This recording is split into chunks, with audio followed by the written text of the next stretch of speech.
এই যে হিন্দুত্ববাদীদের টার্গেট অখণ্ড ভারত, এই অখণ্ড ভারত মানে হলো মুসলিমহীন ভারত। তারা ভারত, বাংলাদেশ, পাকিস্তান, আফগানিস্তান, মায়ানমার, ভুটান, মালদ্বীপ এই অঞ্চল পুরাটাকে বলতে চায় এটা অখণ্ড ভারত হবে এবং মুসলিম মুক্ত ভারত হবে। আমরাও বলি আলহামদুলিল্লাহ, অখণ্ড ভারত আমরাও করব, তবে ইনশাআল্লাহ মুশরিক মুক্ত ভারত হবে ইনশাআল্লাহ। কালিমার পতাকা তলে ভারত হবে।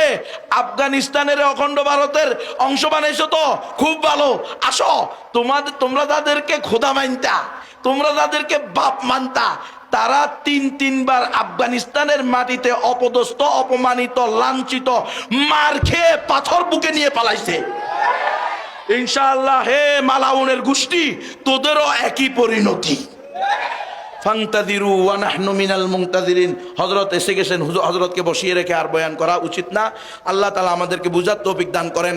আমার আলোচনার খোলাসা হলো, আমাদেরকে প্র্যাকটিসিং মুসলিম হতে হবে সর্বক্ষেত্রে। নামাজ, রোজা, হজ, যাকাত যেরকম ইসলাম আমাদের শিক্ষা দিয়েছে, সিয়াসত, রাজনীতিও শিক্ষা দিয়েছে, অবশ্যই সেটা গণতন্ত্র নয়।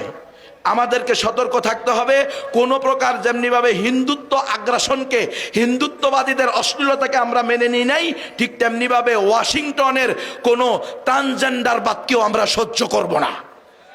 এরপরে ইসকন আমাদের এই দেশে আমাদের মেয়েদেরকে, ছেলেদেরকে টার্গেট করছে। এদের ব্যাপারে এগুলোকে কদর করা এটা আমাদের দায়িত্ব। নিজের ঈমান, নিজের আখলাক, নিজের দিন, নিজের ধর্ম, নিজের দেশ, নিজের জাতিকে রক্ষা করার জন্য হলেও এই মাহফিলগুলোকে আমাদের কদর করা উচিত। আজকে এখানে যদি কনসার্ট হইতো, যাত্রা গান হইতো, ওয়ালিয়াযু বিল্লাহি মিন যালিক, এটাকেই আল্লাহ বলছেন ওয়ালা তাকুনু কাল্লাযীনা নাসুল্লাহা ফাআনসাহুম আনফুসাহুম।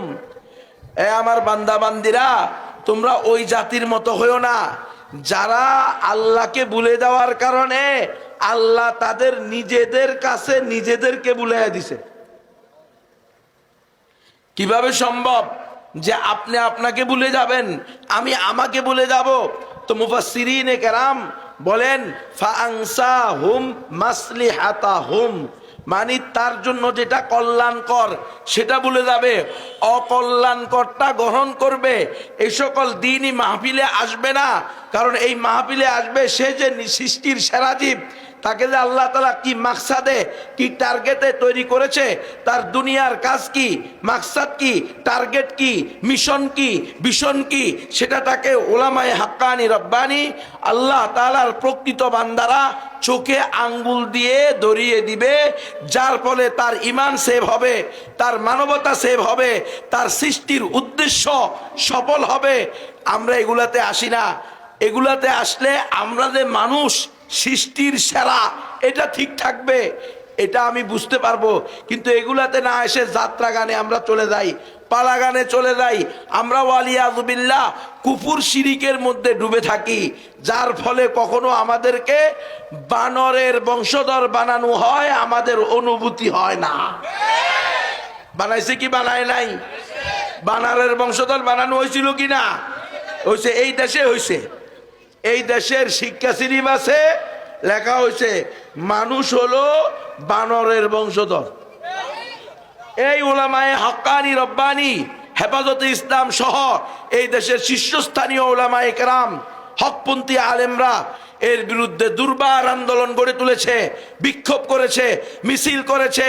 তারা বিভিন্নভাবে স্মারকলিপি দিয়েছে শিক্ষা মন্ত্রণালয়ে, স্বরাষ্ট্র মন্ত্রণালয়ে, সমস্ত দেশের উচ্চপদস্থ কর্মকর্তাদের নিকটে গিয়েছে যে না, এই সিলেবাস আমরা গ্রহণ করতে পারি না, এই মতবাদ যদি গ্রহণ করি আমরা সৃষ্টির সেরা জীব নিকৃষ্ট পানিতে পরিণত হই।